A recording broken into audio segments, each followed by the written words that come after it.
안녕하세요. 말씀 묵상 훈련소 마지막 시간입니다. 여러분 3주간 말씀 묵상 훈련 여정 잘 따라오고 계셨나요? 오늘 어느덧 마지막 시간을 맞이하게 되었습니다. 우리 마지막 시간은 신약 성경으로 다룰 수 있게 되었어요. 고린도 후서 말씀을 가지고 함께 나누게 될 텐데, 오늘 말씀을 통해 여러분들이 말씀 묵상 또 새로운 접근에 대해서 이해할 수 있는 시간이 되었으면 좋겠습니다. 함께 기도하고 시작하겠습니다. 하나님, 오늘도 함께 해주셔서 감사합니다. 고린도후서 말씀 묵상하려고 합니다. 하나님께서 함께 해주셔서 우리에게 듣는 귀와 또 하나님의 음성 밝히 볼 수 있는 눈을 허락하여 주시고, 또 하나님 말씀을 묵상하고 이 훈련하는 모든 과정을 통해서 하나님 말씀과 더욱더 가까워지는 은혜의 시간 될 수 있도록 함께하여 주시옵소서. 감사드리며 이 모든 말씀 예수 그리스도의 이름으로 기도하옵나이다. 아멘. 자, 오늘 본격적으로 본문은 한번 살펴보도록 하겠습니다. 오늘 말씀은 고린도 후서 1장 12절부터 22절까지의 말씀이에요. 여러분, 모든 성경을 볼 때 저자와 독자가 누군지를 먼저 이해를 하고 있어야 맥락을 정확하게 이해할 수 있다라고 제가 말씀을 드렸습니다. 고린도 후서의 저자는 누구입니까? 바울이에요. 여러분들 그 사실을 잘 이해하고 오늘 본문을 같이 볼 수 있었으면 좋겠습니다. 그리고 독자는 누굴까요? 고린도 교회 교인들이었겠죠. 바울이 어떤 특정한 이유를 가지고 어떤 목적을 가지고 고린도 교회 교인들에게 편지를 쓴 것이 바로 고린도 후서입니다. 고린도 후서라고 그러니까 여러분 두 번째 편지인 것으로 여러분들이 이해를 하시고 계신 분들도 있을 줄 압니다. 고린도 전서가 있고 고린도 후서가 있으니까 두 번째 편지 아닙니까? 그런데 그렇지는 않고요. 고린도 전서에 보면 고린도 전서 이전에 보냈던 편지가 있었던 것으로 사도 바울이 그렇게 표현을 하고 있어요. 그리고 오늘 우리가 함께 다룰 이 고린도 후서 같은 경우도 어제 본문을 보면 이 고린도 후서를 작성하기 전에 사도 바울이 고린도 교회 교인들에게 최소 한 차례 이상은 또 편지를 썼던 것과 같은 표현을 하고 있는 것을 볼 수 있습니다. 다시 말해서 사도 바울이 고린도 교회 편지를 여러 번 쓴 거예요. 적어도 4번 이상은 썼다. 우리가 그렇게 이해를 하면 좋겠습니다. 여러분, 우리가 편지를 쓸 때에 항상 목적이 있잖아요. 명확한 목적이 있어요. 그냥 단순히 안부를 묻기 위해서 쓰는 경우들도 있겠지만 어떤 마음을 전하기 위해서, 어떤 오해를 풀기 위해서, 또 어떤 정보를 전달하기 위해서 우리가 편지를 쓰게 됩니다. 사도 바울이 고린도 교회 편지를 쓸 때도 어떤 이러한 특정한 목적을 가지고 썼다라는 거예요. 그 목적이 무엇이냐? 고린도 후서를 보면 우리가 좀 알 수 있을 것 같습니다. 한번 보도록 하겠습니다. 오늘 본문을 보니까 세 단락으로 이렇게 정리가 되어져 있습니다. 이 편집하시는 분들이 세 단락으로 정리를 해 놓으셨는데 한번 같이 읽어볼게요. 세 단락으로 정리를 하고 단락을 구분하는 것이 적절한지, 아니면 더 나눠야 될지, 아니면 혹은 합쳐야 될지 한번 읽어보도록 하겠습니다. 우리 그동안 제가 우리 창세기를 다루는 동안은 색깔로 표시를 할 때에 주어와 또는 행동을 하는 거, 말하는 내용 이렇게 좀 구분해서 표현을 했었잖아요. 이야기 형식으로 된 성경 내용들을 다룰 때는 그렇게 표시를 하는 게 한눈에 잘 들어옵니다. 그런데 이런 서신서와 같은 글들은 같은 방식으로 이렇게 하이라이트를 하고 형광색을 칠하면 구분이 어려워요. 또 그렇게 나뉘어지지도 않습니다. 왜냐? 일단 서신서 자체가 누구 한 사람의 이야기예요. 다 쭉 말하는 내용입니다. 그렇기 때문에 이게 좀 색깔을 나누기가 어려워요. 그래서 우리 이전에 했던 기준과는 좀 다른 방식으로 정리를 해볼 텐데, 어떤 일정한 규칙이 있는 건 아니고요. 본문을 더 잘 이해하도록 여러분 나름의 방식을 가지고 표시를 하시면 됩니다. 저는 서신서를 볼 때 좀 그런 어려움들을 많이 겪을 때가 있어요. 이게 도대체 무슨 말이지? 주어랑 수어랑 너무 멀리 떨어져 있다, 이런 것들을 생각할 때가 있어요. 사도 바울이 나는 너에게 이러이런 마음이다. 그런데 그 사이에 표현하는 말이 너무 길어요. 그래서 이게 무슨 말을 하려고 이 말을 시작했었지? 다시 돌아가서 읽어봐야 될 정도로 그런 경험을 여러 번 했기 때문에 저는 한눈에 그것들을 볼 수 있도록 정리를 하려고 애를 쓰는 편입니다. 여러분도 여러분 나름의 방식으로 이렇게 표시를 하면서 읽으시면 좋을 것 같아요. 한번 같이 보도록 하겠습니다. 12절이에요. 우리가 세상에서 특별히 너희에 대하여 하나님의 거룩함과 진실함으로 행하되 육체의 지혜로 하지 아니하고 하나님의 은혜로 행함은 우리 양심이 증언하는 바니 이것이 우리의 자랑이라. 이것이 우리의 자랑이라. 이게 지금 여기서는 포인트네요. 이것이 우리의 자랑이라. 이 바울이 쓴 건데 왜 우리라고 할까? 어제 본문에 보면 이 고린도 후서를 보내는 발신인이 바울로만 되어 있지 않고 바울과 디모데는 이렇게 표현이 되어 있어요. 그래서 이 내용 같은 경우에도 우리의 자랑이니 이렇게 우리라는 표현을 쓴 겁니다. 이것이 우리의 자랑이니 지금 12절 같은 경우는 이것을 파악하는 게 관건이네요. 뭐가 자랑일까? 앞부분에 보니까 우리가 세상에서 특별히 너희에 대하여 하나님의 거룩함과 진실함으로 행하되 하나님의 거룩함과 진실함으로 행했었대요. 사도 바울이 하나님의 거룩함과 진실함으로 행했었고 보니까 그 다음에 육체의 지혜로 하지 아니하고 육체의 지혜로는 안 했습니다. 또 하나님의 은혜로 행함은 하나님의 은혜로 행했습니다. 지금 그렇게 얘기를 하고 있습니다. 우리 양심이 증언하는 바니 이거는 어떤 좀 수식하는 표현이네요. 정말이야 정말이야 내 양심을 걸고 이야기하는데 정말이야 지금 그런 표현입니다. 봤더니 요약하면 뭐예요? 하나님의 거룩함과 진실함으로 하고 하나님의 은혜로 행했지 너희를 대할 때 우리가 어떤 인간적인 방식으로 육체의 지혜로 대한 적이 없어. 우리는 정말 신실하게 너희에 대해서 목회를 했어. 사역을 했어. 정말 신실하게 했기 때문에 그것이 나에게 자랑으로 여겨질 정도야. 지금 사도 바울이 그렇게 이야기를 합니다. 이게 너무 강조하고 있잖아요. 그렇죠? 이럴 때는 생각을 좀 해봐야 돼요. 이게 뭔가 이유가 있겠다. 왜 갑자기 너희를 위해서 지금까지 난 이 정도의 진실함으로 했어. 라고까지 표현을 해야 됐을까? 뭔가 근거가 있을 거예요. 13절 읽어볼게요. 오직 너희가 읽고 아는 것 외에 우리가 다른 것을 쓰지 아니하노니 너희가 완전히 알기를 내가 바라는 것은 너희가 우리를 부분적으로 알았으나 우리 주 예수의 날에는 너희가 우리의 자랑이 되고 우리가 너희의 자랑이 되는 그것이라. 너희가 우리를 부분적으로 알았으나 그러니까 서로 다 알지 못해서 어떤 오해가 생겼던 것 같아요. 그죠? 우리 속마음을 너희가 잘 몰랐잖아. 우리 진심은 이거야. 진심이 이건데 진심을 잘 몰라서 뭔가 오해하는 게 있었던 것 같아. 지금 그런 표현인 걸로 이해가 됩니다. 오직 너희가 읽고 아는 것 외에 우리가 다른 것을 쓰지 아니하노니 이전 편지도 그렇고 오늘 편지도 다 같은 말일 것 같아요. 우리가 여러분이 읽고 이해할 만한 내용만 다 썼습니다. 오늘 이 편지도 여러분이 온전히 잘 이해했으면 좋겠습니다. 오해가 좀 풀렸으면 좋겠습니다. 좀 그런 의미로 우리가 이해를 할 수 있을 것 같아요. 오직 너희가 읽고 아는 것 외에 우리가 다른 것을 쓰지 아니하노니 너희가 완전히 알기를 내가 바란다. 어떻게까지 알기를 바라냐? 지금은 부분적으로 알고 있지만 뒤에가 이제 포인트네요. 우리 주 예수의 날에는 너희가 우리의 자랑이 되고 우리가 너희의 자랑이 되는 그것이라. 우리가 여러분을 자랑스러워하는 것처럼 여러분도 우리 진심을 알게 돼서 우리의 모든 걸 알게 돼서 우리를 자랑스러워하는 그날이 왔으면 좋겠습니다. 지금 그렇게 사도 바울이 얘기를 하고 있어요. 그러니까 뭔가 좀 답답한 것 같아요. 진심을 정말 알려주고 싶은데 그 진심을 알지 못해서 정말 답답합니다. 여러분 오해하지 않았으면 좋겠어요. 지금 사도 바울이 그렇게 이야기를 하는 것으로 첫 번째 단락을 정리할 수 있을 것 같아요. 여러분 사도의 자랑이다. 이렇게 지금 첫 번째 단락을 우리 편집하시는 분들이 제목을 정해놨는데 이렇게 하면 좀 오해가 있을 만한 제목인 것 같아요. 자랑하기 위해서 이 내용을 쓰는 것 같지는 않고 뭔가 오해를 풀고 싶어하는 것 같잖아요. 그죠?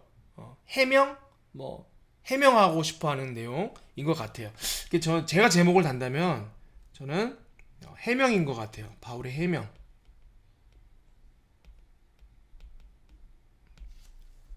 한 줄 요약하면 두 번째 단락 같이 보겠습니다. 15절 보니까 내가 이 확신을 가지고 너희로 두 번 은혜를 얻기 위하여 먼저 너희에게 이르렀다가 너희를 지나 마게도냐로 갔다가 다시 마게도냐에서 너희에게 가서 너희의 도움으로 유대로 가기를 계획하였으니. 이게 무슨 말이죠? 말이 좀 어렵죠? 복잡하죠? 이럴 때는 좀 이렇게 써서 표시를 하면 이해가 좋을 것 같아요. 바울이 출발하기 전에 어딘가 있었을 거예요. 그러다가 너희를 지나 마게도냐로 갔다가 다시 마게도냐에서 너희에게 가서. 그러니까 너희는 고린도니까 바울이 원래 고린도를 거쳤다가 그러나서 어디로 간다고요? 마게도냐로 갔다가 그리고 다시 마게도냐에서 너희에게 가서 또 다시 고린도로 가서. 이게 첫 번째 방문, 두 번째 방문 이렇게 되겠네요. 고린도로 마게도냐 너희에게 가서 너희의 도움으로 유대로 가기를 계획하였으니. 그러고 나서 유대로 가기를, 예루살렘으로 가기를 계획했다. 여기 보니까 너희의 도움 이렇게 나와요. 그죠? 그리고 여기도 두 번 은혜를 얻기 위해. 우리 여러분들이 서신서를 공부하셨거나 또 우리 지난 수요사경에다 사도행전을 쭉 다룬 내용을 보면 사도 바울이 헌금을 우리 그 소아시아 교회들 쭉 그쪽 교회들한테 쭉 헌금을 모아서 예루살렘 교회에다가 이렇게 가져가는 내용이 나오잖아요. 오늘 본문이 그 내용과 관련이 있는 것 같아요. 고린도에 가서 고린도 사람들의 은혜를, 그 헌금을 예루살렘을 돕기 위해서 준비한 연보를 가지고 유대로 가고자 하였다. 두 번 갈 계획이 있었다. 지금 그렇게 얘기를 하고 있어요. 유대로 가기를 계획하였으니. 그랬다가 17절에 이렇게 계획할 때에, 이걸 좀 표시를 하고 넘어가면 좋겠네요. 지금 눈에 잘 안 보이니까. 원래 첫 번째 계획이 있었어요. 첫 번째 계획이 있었는데 이렇게 계획할 때 어찌 경솔히 하였으리요. 경솔히 하였으리요. 혹 계획하기를 육체를 따라 계획하여 예예 하면서 아니라 아니라 하는 일이 내게 있었겠네. 지금 그런 내용이네요. 그러니까 원래는 계획을 이렇게 했었는데 이 계획을 못 지켰나 봐요. 지금 바울이 못 지킨 것 같아요. 그래서 그러니까 원래는 이렇게 계획을 했었는데 내가 실제로 사역하다 보니까 계획이 바뀌었습니다. 여러분, 제가 오실 줄 알고 기다렸던 것 같은데 죄송하게 됐습니다. 계획이 바뀌었었습니다. 지금 그 얘기를 하고 있는 거네요. 그리고 17절을 보니까 이렇게 계획할 때 어찌 경솔히 하였으리요. 경솔히 하였으리요. 이게 지금 고린도 후서를 쓴 그 목적 중에 하나인 것 같아요. 이 고린도 교회 사람들이 바울에 대해서 오해를 하고 있는 것들이 몇 가지가 있는 것처럼 보이죠. 첫 번째 단락에서는 뭐였어요? 이 뭔가 바울이 우리를 대할 때 하나님의 신실함으로 대한 것이 아니라 뭔가 육체적인 방법을 따라 사람의 방식으로 우리를 대했던 것 아니냐. 그런 오해가 있었던 것 같고, 두 번째는 뭐냐? 봐라, 사도 바울 우리한테 온다 그래놓고도 안 오지 않느냐. 사도 바울 그런 사람이야. 좀 그런 오해가 있었던 것 같아요. 그래서 지금 바울이 변명을 또 하고 있어요. 해명을 하고 있습니다. 그런 것 아니에요. 제가 안 가려고 안 간 게 아니고, 계획할 때부터 그냥 경솔하게 가벼운 마음으로 계획했던 것도 아니고, 정말 가려고 계획을 했는데 어떻게 하다 보니까 상황이 그렇게 됐습니다. 경솔히 한 것도 아니고, 또 제가 가겠다고 해놓고 아니라고 나중에 또 쉽게 바꾼 것도 아닙니다. 지금 그런 내용인 것 같아요. 이렇게 계획할 때 어찌 경솔히 하였으리요. 그렇죠? 경솔히 한 것 아닙니다. 이렇게 얘기를 하네요. 이렇게 계획할 때 어찌 경솔히 하였으리요. 혹 계획하기를 육체를 따라. 경솔히 한 것도 아니고, 두 번째는 뭐예요? 육체를 따라 한 것도 아닙니다. 이게 지금 여기 표현이 나오네. 예예 하면서 아니라 아니라 하는 일이 있겠느냐.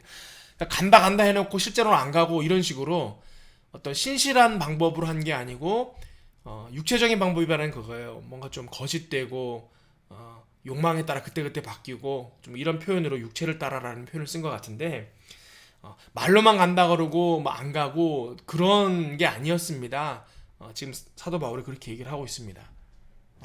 두 번째 단락도 보니까 이것도 해명이네요. 그렇죠?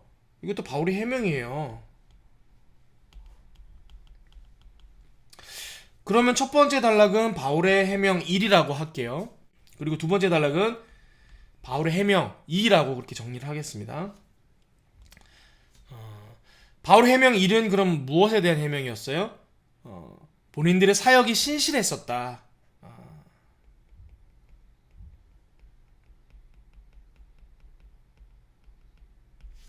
두 번째 해명은 방문하지 못함에 대한 해명이네요. 방문 계획이 변경된 것에 대한.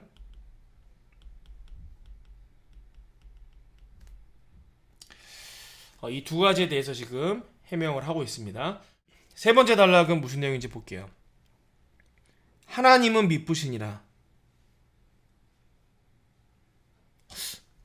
왜 갑자기 하나님으로 주제가 바뀌죠? 하나님은 미쁘시니라. 여러분, 이 미쁘다라는 표현은 신실하다 그런 뜻이에요. 우리가 지금 잘 안 쓰는 말이니까 이게 느낌이 잘 오질 않는데, 미쁘다라는 말은 신실하다, 그렇게 이해를 하면 되겠습니다. 고린도 후서 1장 18절에 보니까 하나님은 미쁘시니라 이렇게 돼 있어요. 이게 우리가 지금은 잘 안 쓰는 표현이기 때문에 정확한 의미가 궁금하다 그럴 때는 일단은 1차적으로 다른 번역본을 살펴보시면 좋습니다. 공동 번역을 보니까 내가 하느님의 진실성을 걸고 이렇게 돼 있어요. 하나님은 진실하다, 이런 표현입니다. 쉬운 성경을 보니까 하나님께서 신실하신 것처럼 이렇게 돼 있어요. 미쁘다가 신실하다랑 같은 의미인 걸로 쓰여져 있습니다. 새 번역 성경을 보니까 여기도 마찬가지로 하나님께서는 신실하십니다 이렇게 되어 있습니다. 영어 성경도 한번 볼까요? 저는 NASB를 자주 보는데 NASB가 원어 성경을 거의 직역한 성경이거든요. 이렇게 보시면 But as God is faithful 이렇게 되어 있어요. 신실하다는 뜻이죠. 똑같이. NIV도 한번 볼게요. NIV도 But as surely as God is faithful 이렇게 되어 있습니다. 똑같이 하나님은 신실하다 이렇게 되어 있어요. 여러분들이 성경을 보시다가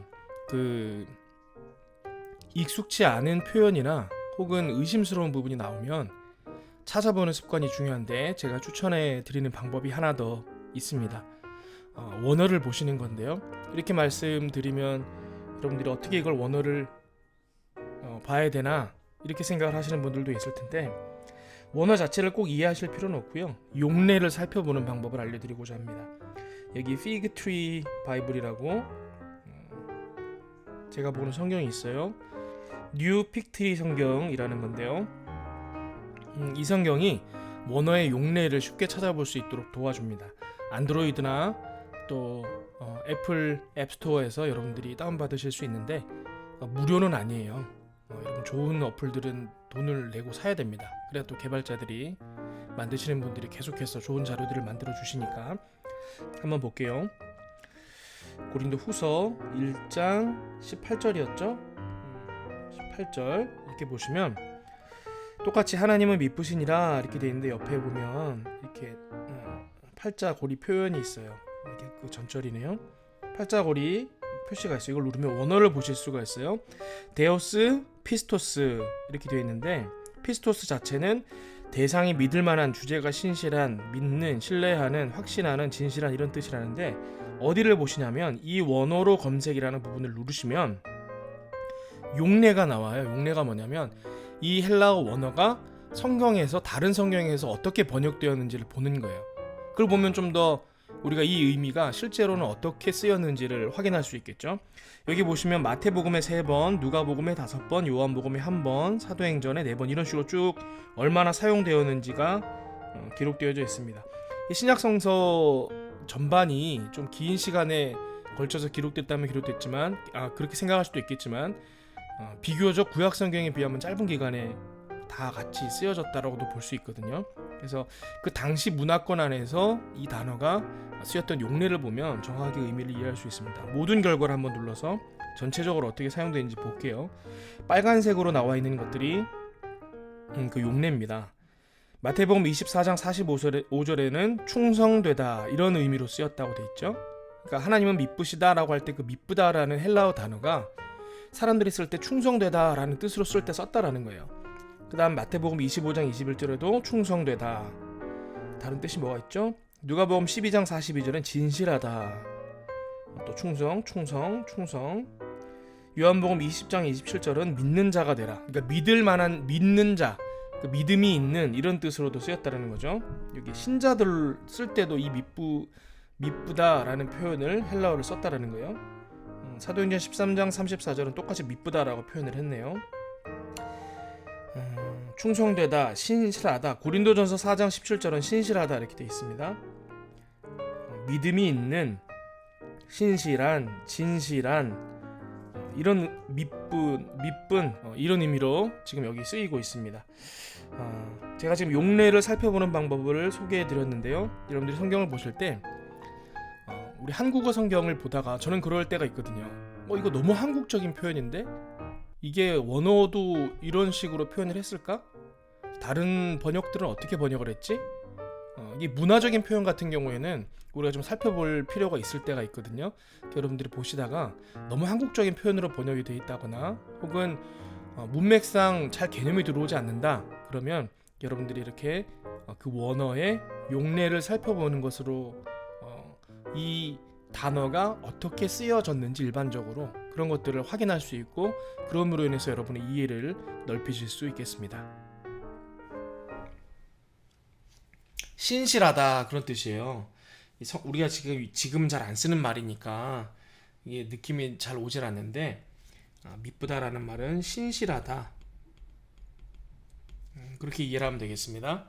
하나님은 미쁘시니라. 우리가 너에게 한 말은 예하고 아니라 함이 없도다. 우리가 너희에게 한 말, 우리가 너에게 한 말은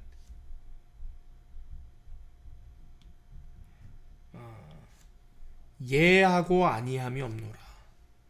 예하고 아니함이 없노라.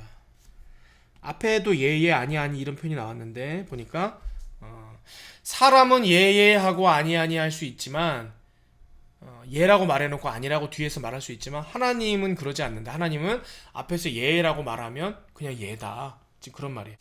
우리가 너희에게 한 말이 뭐겠어요? 우리가 너희에게 한 말. 사도 바울이 고린도 교회에 가서 한 말이 무슨 말이겠어요? 하나님 말씀 전했겠죠. 복음을 전했겠죠. 그죠? 복음 그리고 하나님 말씀을 전했을 거예요. 하나님은 미쁘시니라. 우리가 너에게 한 말 복음은 예하고 아니라 함이 없도다. 신실하다. 이게 지금 앞에랑 문맥을 이어서 보면 여러분이 저를 생각할 때 신실하지 않다고 생각했을지도 모르겠습니다. 제가 여러분들을 진실함으로 대한 것이 아니라 인간적인 방법으로 사람의 방법으로 대했다고 여러분들이 오해했을지 모르겠습니다. 그리고 제가 여러분들에게 가기로 계획했던 그 두 번의 계획에 틀어지는 것을 보고 뭔가 신실하지 않다고 여겼을지도 모르겠습니다. 그런데 여러분 하나님은요 신실하세요. 제가 여러분에게 전했던 그 말만큼은 정말로 변함이 없습니다. 지금 그런 맥락인 것 같아요. 여러분 이해가 좀 되시죠? 볼게요. 여기 우리가 누군지 나오네요. 우리 곧 나와 실로아노와 디모데.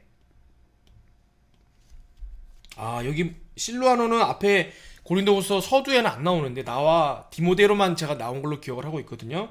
여기 지금 3명이 우리의 그 소속된 사람이네요.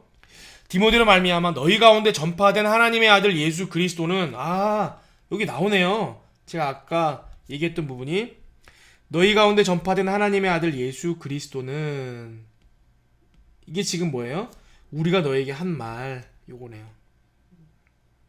그러니까 복음이네요. 복음. 그러니까 요지는 뭐예요? 복음은 신실하다. 너희 가운데 전파된 하나님의 아들 예수 그리스도는 예하고 아니라 함이 되지 아니하셨으니 그에게는 예만 되었느니라. 지금 마지막 절 여기 19절 끝까지가 계속 같은 내용이에요. 그리스도는 예하고 아니람이 되지 아니하셨으니 그에게는 예만 되었느니라. 복음은 신실하다라는 내용을 19절까지 이야기를 했습니다. 20절을 좀 볼게요. 하나님의 약속은 얼마든지 그리스도 안에서 예가 되니 그런즉 그로 말미암아 우리가 아멘하여 하나님께 영광을 돌리게 되느니라. 지금 계속 같은 말을 하고 있네요. 복음이 신실하고 그 복음이 결국 뭐예요? 하나님의 약속인데 하나님의 약속도 신실하다. 하나님의 약속도 신실하다. 그래서 어떻게 되는 거예요? 그 약속이 우리에게 어떻게 전해지는 거예요? 우리가 아멘하여 하나님께 영광을 돌리게 될 정도로 하나님의 약속은 신실하다. 21절. 우리를 너희와 함께 그리스도 안에서 굳건하게 하시고 우리에게 기름을 부으신 이는 그 신실하신 하나님이시니. 그런 내용이네요. 그 신실하신 하나님이시니 그가 또한 우리에게 인치시고 보증으로 우리 마음에 성령을 주셨느니라. 그가 우리에게 인치시고 보증으로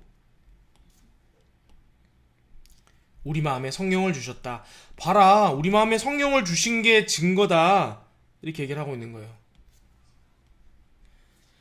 고린도 교회는 성령의 은사가 충만했던 교회잖아요. 이런 거 아시죠? 고린도 전서에 보면 여러 가지 성령의 은사들이 활발하게 나타나서 그것 때문에 심지어 막 교회가 분란이 날 정도로 그들한테는 확실한 증거인 거예요. 하나님은 정말로 신실하죠. 그리고 내가 너에게 전했던 그 복음도 정말로 신실해. 거짓이 없어. 예라고 하면 끝까지 예지, 아니라고 하는 경우가 없어. 그 증거가 뭐야? 너희가 아멘으로 하나님께 영광 올려드리잖아. 또한 너희 가운데 하나님께서 그 보증으로 성령을 주셨잖아. 지금 그렇게 얘기를 하고 있는 거예요. 여러분 좀 맥락이 좀 이해가 되시죠? 이 세 번째 단락도 보니까요, 저는 앞에 단락하고 어떤 흐름을 같이 하고 있는 것 같아요. 앞에 단락이 바울이 해명을 하고 있는 내용인데, 이 세 번째 단락도 저는 바울이 해명을 하고 있는 것 같아요. 사람들이 오해하고 있기 때문에 그거 오해예요, 그거 아니에요 라고 좀 설명하고 있는 것입니다. 바울의 해명 3이라고 하고, 이것은 무엇에 대한 해명입니까? 복음, 하나님의 신실함, 이렇게 정리할 수가 있을 것 같아요. 오늘은 보니까 문장 내용이 길어도 문맥이 좀 간단합니다. 그래서 단락 구분이 간단하게 될 것 같아요. 단락 구분 한번 해보도록 하겠습니다.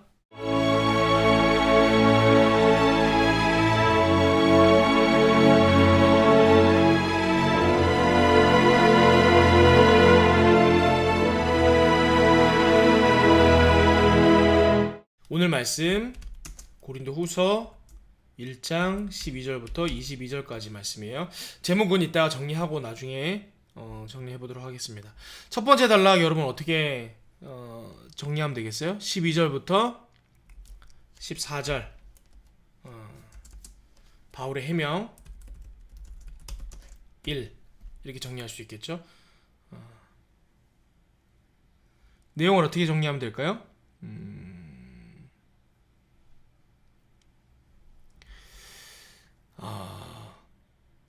굳이 구분할 필요가 없을 것 같아요. 절별로 제가 볼 때는 12절부터 14절까지의 내용이 뭐예요?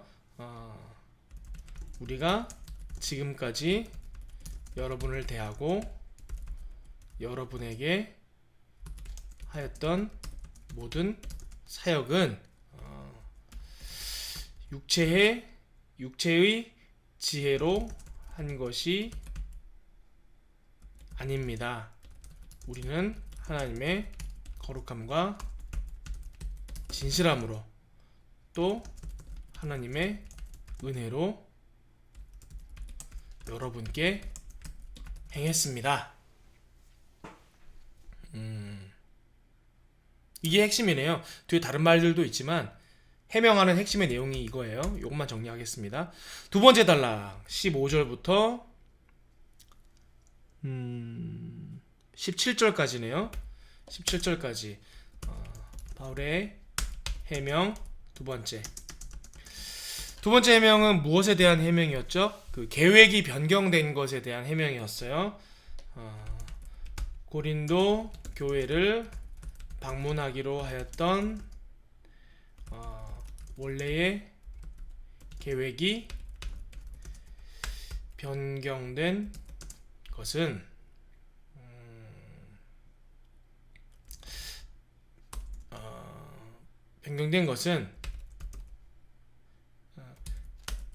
경솔함이나 또는 육체를 따라 계획하였기 때문이다. 아니었습니다. 고린도 교회를 방문하기로 하였던 원래의 계획이 변경된 것은 경솔함이나 육체를 따라 계획하였기 때문이 아니었습니다. 말이 좀 안 맞네요. 다시 해볼게요. 고린도 교회를 방문하기로 하였던 원래의 계획이 변경된 것은 그것이 경솔한 계획이었기 때문도 아니고 또 육체를 따라 계획했던 것도 계획했기 때문도 아니었습니다. 무엇 때문에 계획이 변경됐다라고 해명은 하고 있지 않지만 그게 여러분들이 생각하는 것처럼 그냥 경솔하게 계획했기 때문이거나 혹은 아니면 인간적인 방법으로 한 계획이었기 때문은 아닙니다. 거짓된 것은 아니었습니다. 지금 그렇게 해명하는 거예요. 이렇게 정리하면 될 것 같아요. 자, 그 다음 18절. 18절부터 마지막 22절까지예요. 이거 세 번째 해명이라고 그랬죠? 바울의 해명 3번. 이거는 무엇에 대한 해명이었어요? 바울이 지금까지 앞에 두 번의 해명의 내용들을 보면 사람들이 그를 신실하지 않다고 생각할까봐 그의 계획이 막 바뀌는 걸 볼 때 경솔하거나 또는 인간적인 방법으로 하는 것처럼 비춰질까봐 그것에 대해서 걱정하면서 해명하고 있잖아요. 세 번째는 그것 때문에 본인이 증거했던 복음과 하나님의 말씀까지도 진실되지 않은 것으로 그들이 생각하는 것 같아서 지금 그것에 대한 해명을 하고 있는 거예요. 바울의 해명 세 번째 이렇게 정리할 수 있을 것 같아요. 그러나가 들어가야 될 것 같아요. 그러나 하나님과 하나님의 복음은 신실합니다.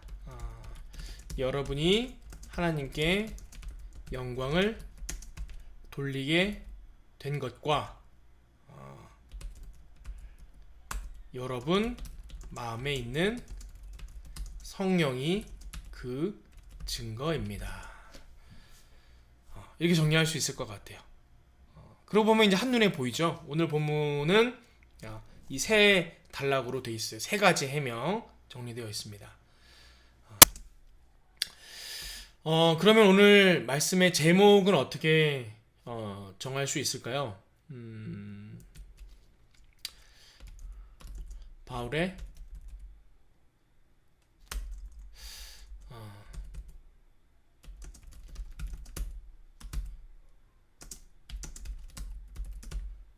저는 이렇게 정하겠습니다. 바울의 가장 중요한 가치, 복음 전파. 묵상으로 넘어가 보도록 하겠습니다.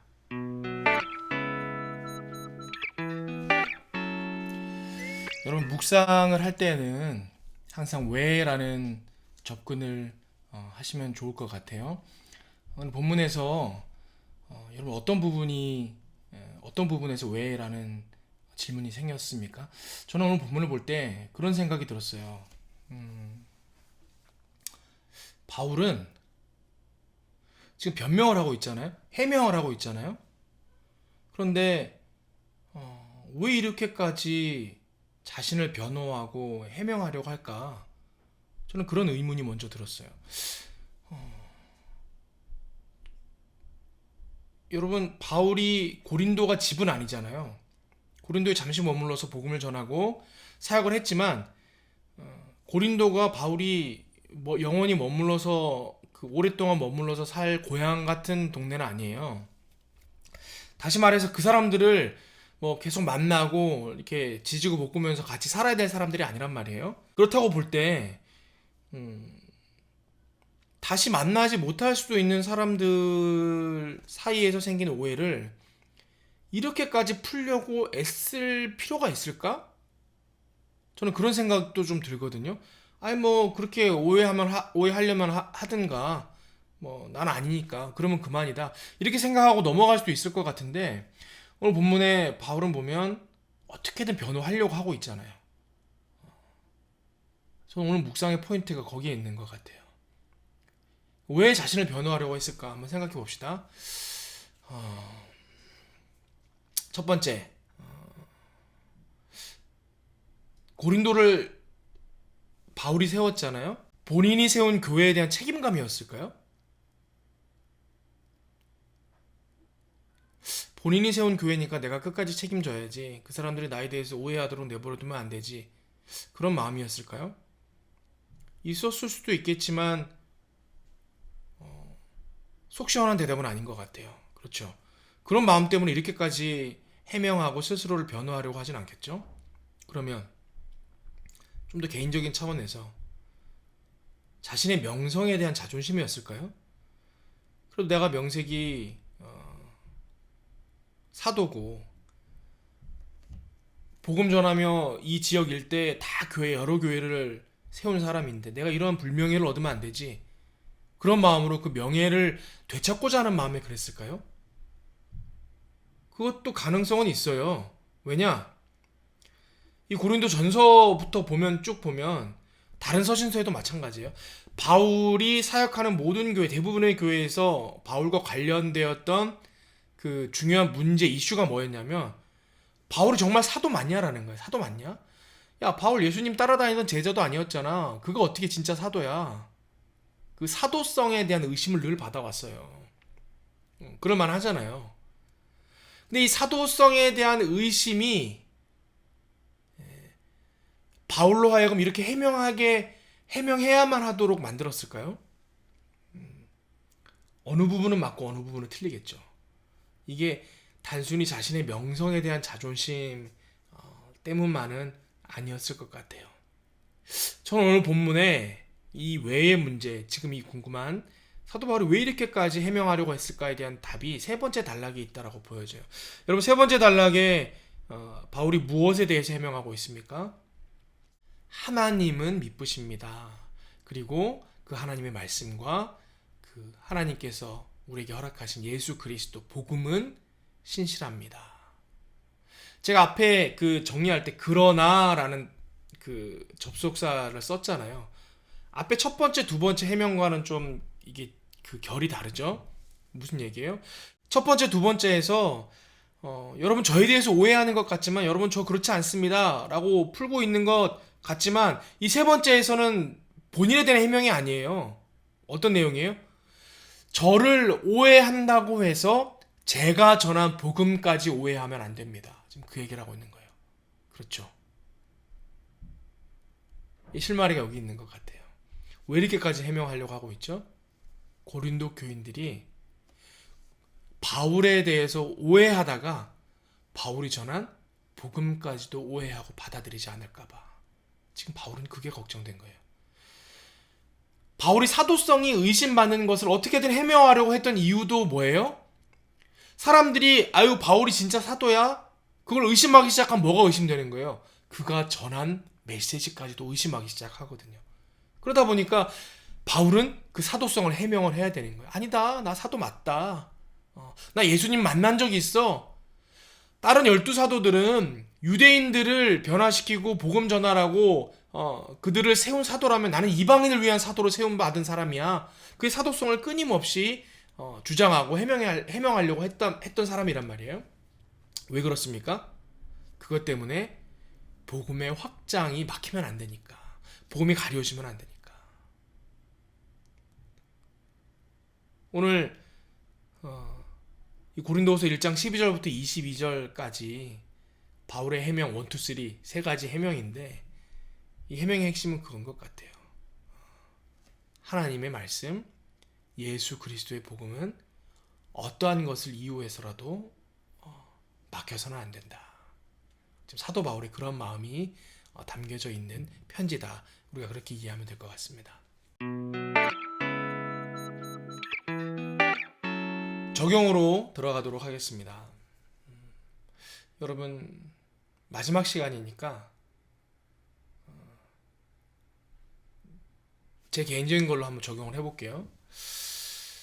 우리가 하감기, 실회, 확 6가지 가이드라인 안에서 적용을 해야 된다 그랬는데 6가지를 매번 묵상 때 다 해야 되는 게 아니에요. 여러분 오해하실까봐 제가 마지막 시간이니까 정리를 합니다. 여러분이 지금 오늘도 그러셨을 거예요. 이 묵상까지 딱 가면 벌써 개인의 삶으로 이 말씀이 확 들어옵니다. 그렇죠. 이 본문이 묵상이 돼서 본문의 메시지가 딱 요약되는 그 순간 어떻게 되는 거예요? 내게로 쑥 들어와요. 내게로 쑥 들어와서 오늘 메시지가 이거구나. 그런데 내 삶은 어땠지? 이게 다 연결이 되게끔 되어져 있거든요. 여러분 거기에 이 적용의 포인트가 있어요. 사람마다 적용되는 한 부분이 있을 텐데 그 부분이 6가지 중에 하나여야 한다 이런 말이에요. 제 걸로 한번 적용을 해볼게요. 저는 사도 바울의 모습을 볼 때 그런 생각이 먼저 들었어요. 야, 정말 사도 바울은 오직 그에게 관심은 복음 전파밖에 없었구나. 정말 복음 증거하는 일을 위해서는 그의 생명조차 조금도 귀한 것으로 여기지 않는다라고 고백했었는데 그 말이 정말 사실이구나. 도대체 이렇게까지 본인이 실수하고 사람들이 오해할 만한 행동했던 것들을 다 막 해명하는 이유가 뭐예요? 지금 복음 전파가 막힐까봐 그것 때문에 전전긍긍하면서 해명하고 있잖아요. 야, 사도 바울은 정말 오직 그의 관심은 복음 전파였구나. 사도는 그런 거구나. 하나님의 사람, 하나님의 일꾼은 그래야 하는 거구나. 저는 그런 생각이 들더라고요. 그러고 나니까 제 모습이 돌아봐지는 거예요. 제가 목사인데 어떻게 보면 사도 바울이 하던 일들을 제가 이어서 하고 있는 거잖아요. 나는 복음 전파가 1순위인가? 뭐 그냥 생각하면 1순위 맞아요. 저는 복음 전파가 1순위예요. 그래서 성도님들에게 혹은 제가 만나는 모든 사람들에게 하나님이 왜곡되이 전달될까봐 혹은 하나님의 말씀이 온전히 증거되지 못할까봐 방해되는 것들은 최대한 안 하려고 합니다. 실제로 복음 전파가 1순위인 삶을 살려고 애를 쓰고 있어요. 그냥 두리뭉실하게 생각하면. 그런데 아닌 경우도 있을 것 같은 거예요. 그래서 곰곰이 고시워 봅니다. 나는 정말 언제나 모든 삶의 순간순간 판단의 모든 그 자리에서 복음 전파가 1순위인가? 무언가를 선택하고자 할 때 내가 이것을 선택함으로 인해서 복음 증거가 가로막히면 어떡하지라는 생각을 하고 있나? 그렇게까지는 아닌 것 같아요. 제가 어떤 음식을 먹을 때, 어떤 물건을 사게 될 때, 혹은 어떤 옷을 입을 때, 좀 너무 극단적이죠? 저는 좀 성향이 극단적인 부분이 있는데, 경우에 따라서는 제 옷 매무새 때문에, 아니, 무슨 목사가 저렇게 옷을 입고 다녀? 라고 생각하는 사람이 있을 수 있다 그러면, 그거 제가 그렇게 하면 안 되잖아요. 갑자기 그런 생각이 드네요. 그래요. 저는 정말 모든 부분에 있어서 그렇게까지는 못했던 것 같아요. 제가 지금 이 자리에서 못하겠지만 제가 적용을 한다면 실제로 제가 그러한 가치 판단, 복음 전파를 1순위로 두고 선택하지 않았던 일들, 평소에 생활 패턴을 보면서 그랬던 일들을 쭉 한번 적어볼 것 같아요. 쭉 적어보고 이런 부분에서 복음이 증거되고 하나님 말씀이 전파되는 게 방해가 될 수 있었겠구나. 내가 이것을 1순위로 두고 생각하지 못함으로 말미암아 방해가 될 수도 있었겠구나. 이런 것들 쭉 적어볼 것 같아요. 적어보고 어떻게 할까요? 그렇게 안 하려고 노력을 했겠죠. 한번 도전해 봤겠죠. 여러분 이렇게 적용하면 잘된 적용인가요? 그 가이드라인이 뭐라 그랬어요? 하, 감기, 실, 회, 확. 몇 번째 해당하는 것 같아요? 실천에 해당하겠죠. 실천에만 해당할까요? 회개에도 해당하죠. 하나님 저는 바울처럼 복음 전파가 1순위인 삶을 살지 못했습니다. 목사임에도 불구하고 이렇게 회개기도 하겠죠. 그리고 제가 요목조목 따져보면서 정리했던 것들 다시 확인하면서 제 삶의 변화를 일으키려고 노력하겠죠. 하나 또는 2개가 해당이 될 텐데 저의 오늘의 이 적용은 2가지 경우에 해당한다라고 생각이 되어지네요. 여러분들의 적용은 어떻습니까?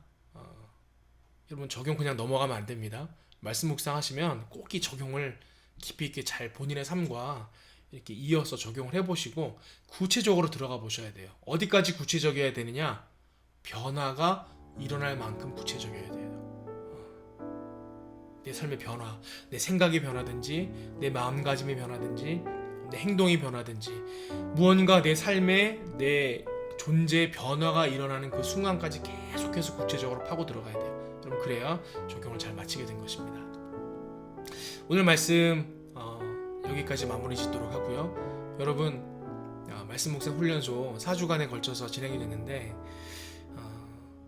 어떻게 도움이 됐는지 모르겠습니다. 속 시원하지 못했던 부분들도 있었을 것 같아서 저도 좀 아쉬운 마음이 드는데요.